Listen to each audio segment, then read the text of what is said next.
রহমানির রহিম। আসসালামু আলাইকুম ওয়া রাহমাতুল্লাহি ওয়া বারাকাতুহু। তারিখ 10 তারিখ 6 মাস 2026।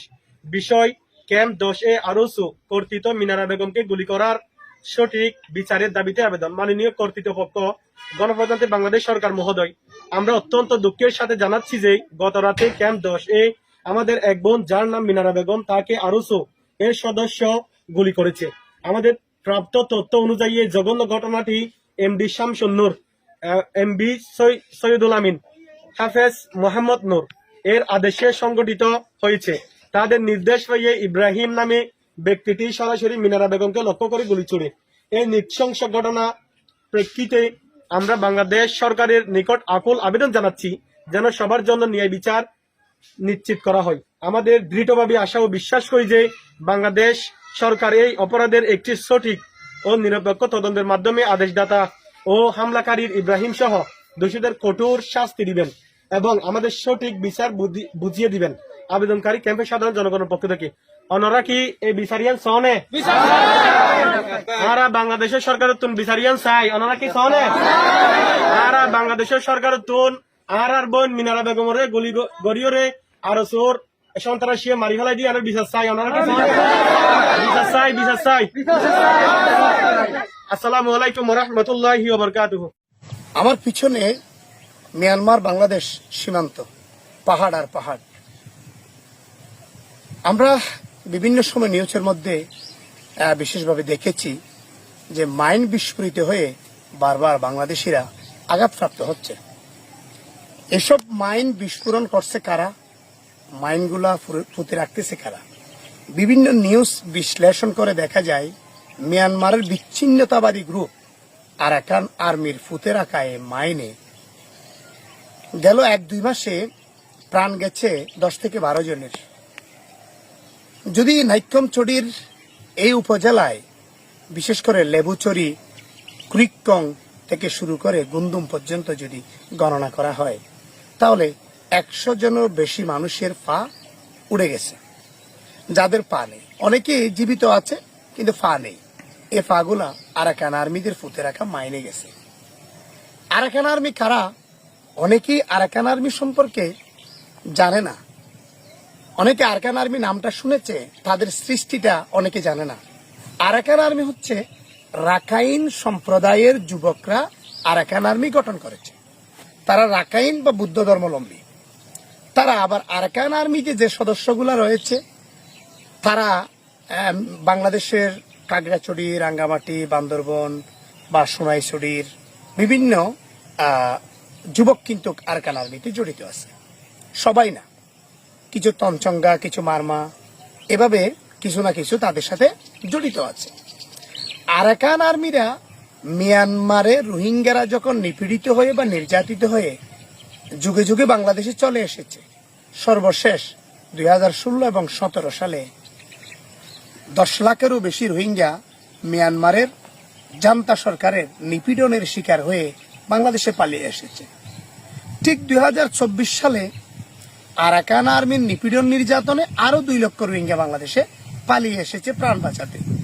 এসব রোহিঙ্গারা এখনো মিয়ানমারে ফিরিয়ে যাওয়ার কথা নেই বা বাংলাদেশও তাদেরকে ফিরিয়ে দেওয়ার জন্য কথা বললেও নানান নাটক এবং তালবাহানার মধ্য দিয়ে এটা গেছে, কিন্তু আজও প্রত্যাবাসন প্রক্রিয়া হয়নি।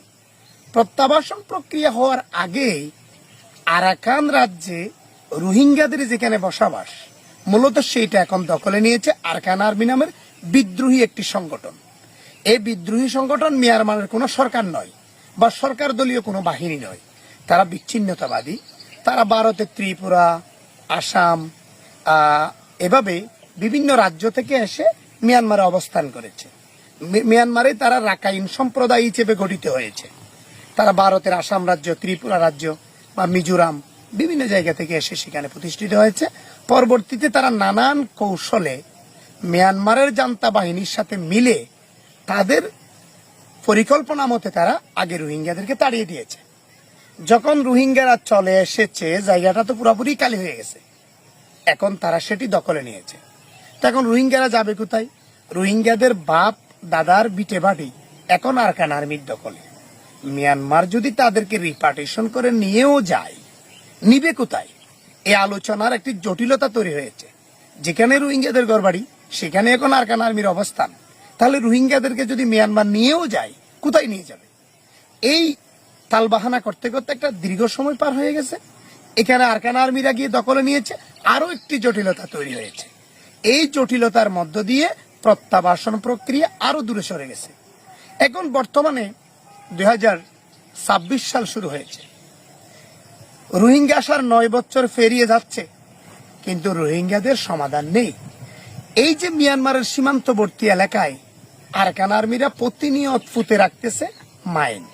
তাদের মাইন ফুতে রাখার বিশ্লেষণটা যদি একটু করি, বিশ্লেষণে দেখা যায় তারা মূলত মাইন ফুতে রাখে যাতে করে রোহিঙ্গারা পুনরায় তাদের ঘর বাড়িতে ফিরে যেতে না পারে, যাতে করে বাংলাদেশে অবস্থানরত রোহিঙ্গারা যাতে তাদের নিজ ঘরে বা নিজ উঠানে বা নিজ জন্মস্থানে মিয়ানমার ওই পারে যাতে যেতে না পারে।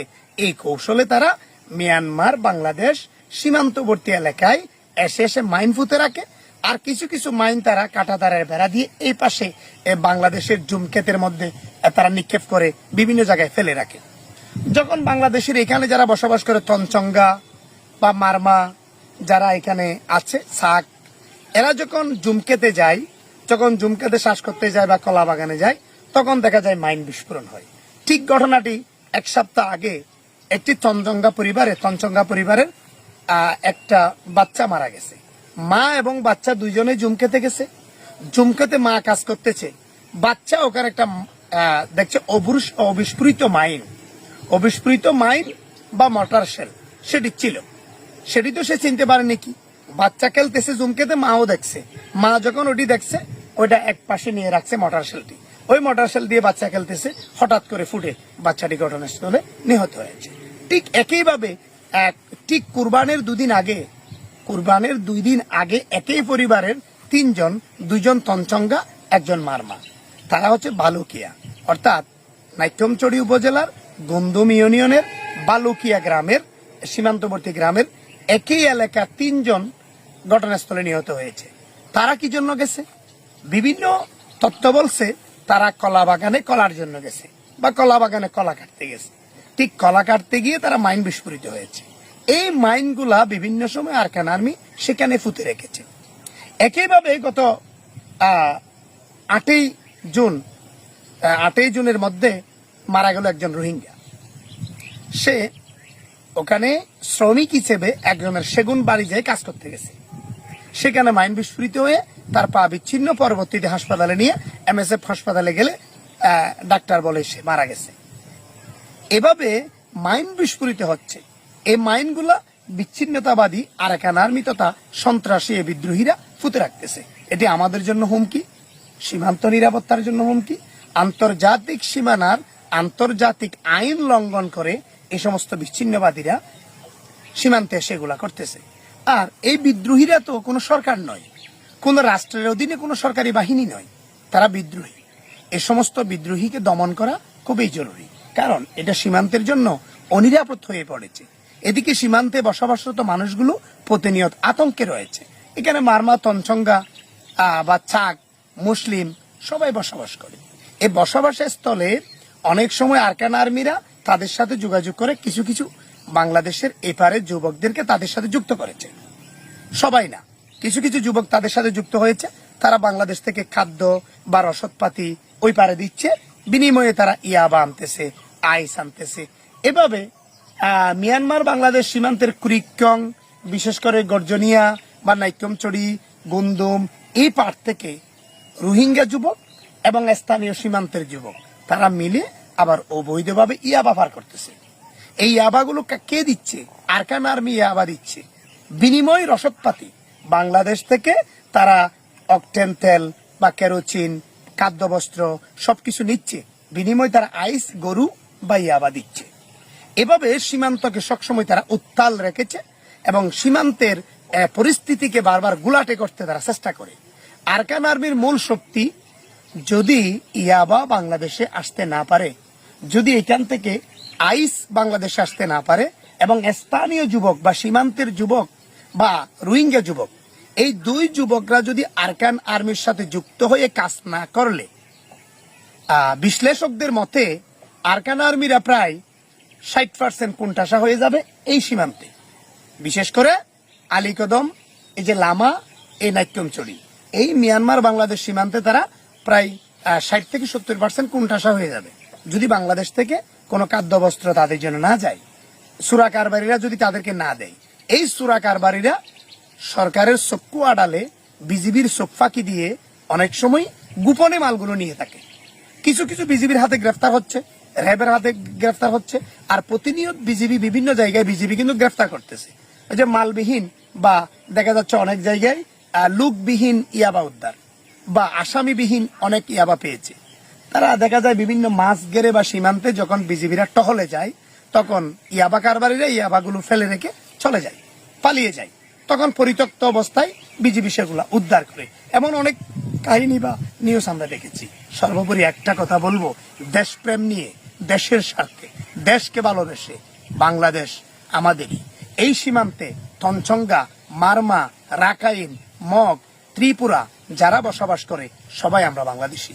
সবাই বাংলাদেশের প্রতি ভালোবাসা রেখে, দেশের প্রতি মহব্বত রেখে, ভালোবাসা রেখে, দেশপ্রেম রেখে আমরা দেশকে রক্ষা করি, সীমান্তকে রক্ষা করি।